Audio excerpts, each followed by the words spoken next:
আল্লাহ যদি আমাকে রায়পুরা থেকে নির্বাচিত করেন তাহলে জনগণের কল্যাণে কাজ করব। আল্লাহ যদি আমাকে পছন্দ না করেন তাহলে ভাববো আমি এটা উপযুক্ত নয়। স্বতন্ত্র প্রার্থী হিসেবে 5,000 লোকে আমাকে 1% লোক স্বাক্ষর দিয়েছেন, সমর্থন করছেন বিদায় আমি আজকে নির্বাচন করতে আসতে পারছি।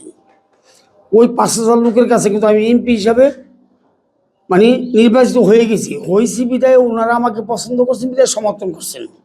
তাই 5,000 লোকের সমর্থনের নিয়ে আমি নির্বাচনে আসছি। তো ওনাদের প্রতি যারা আমাকে সমর্থন করে এই সংসদে পাঠানোর জন্য সুযোগ করে দিয়েছেন তাদের জন্য আল্লাহর কাছে লাখো কোটি শুকরিয়া এবং তাদের জন্য দোয়া করি, আল্লাহ তাদের জীবনের উজ্জ্বল মঙ্গল কামনা করি। আমি রায়পুরা পশ্চিম অঞ্চল থেকে নির্বাচন করতেছি। পাশাপাশি একটা আল্লাহর কাছে মাগফিরাত কামনা করি। অতীতে যারা রায়পুরা পশ্চিম অঞ্চল পলাশতলিতে আরম্ভ করে চরারিয়া, নীলিক্ষা, ডোকাচর, এখানে 9টা ইউনিয়ন থেকে আমাদের শ্রদ্ধেয় ব্যক্তি যারা ছিলেন মাইদুন বিয়া সাহেব, রাজু আহমেদ সাহেব, আব্দুল মিদা সাহেব, যারা দুনিয়া থেকে চলে গেছেন তাদের বিদ্রোহ আত্মার মাগফিরাত কামনা করি। আল্লাহ তাদেরকে জান্নাতুল ফেরদৌস নসিব করুক।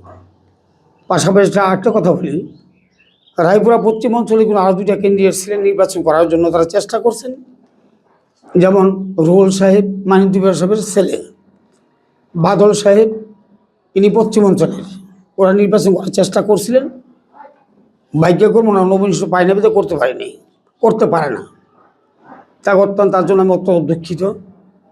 তাদের প্রতি সমবেদনা জানাই। আল্লাহ তাদের কাছে পরবর্তী হিসেবে সুযোগ করে দেয় জনগণের সেবা করার জন্য।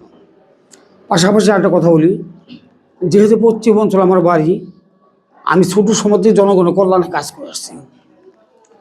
করে আসছি। জনগণ যদি আমাকে মনে করে, যেহেতু অনেকগুলি নেতা যারা জীবিত আছে তারা বেঁচে থেকেও না থাকার মতন বিভিন্ন মামলা, বিভিন্ন কায়দা পর্যায়ক্রমে সমস্যার জন্য তারা একটু বেকায়দায় আছে।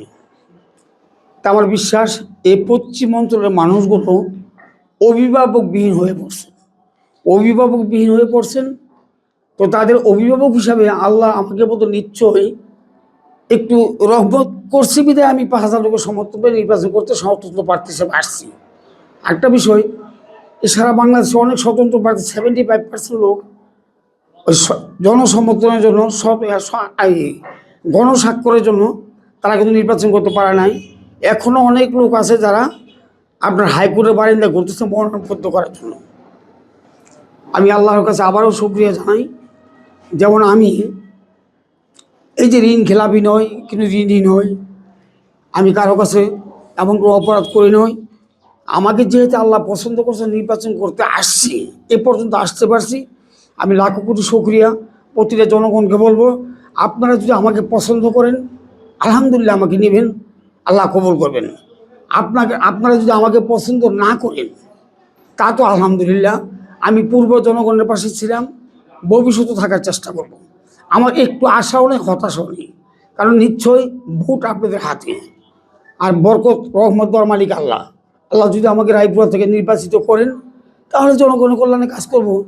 আল্লাহ যদি আমাকে পছন্দ না করেন তাহলে ভাববো আমি এটা উপযুক্ত নয়।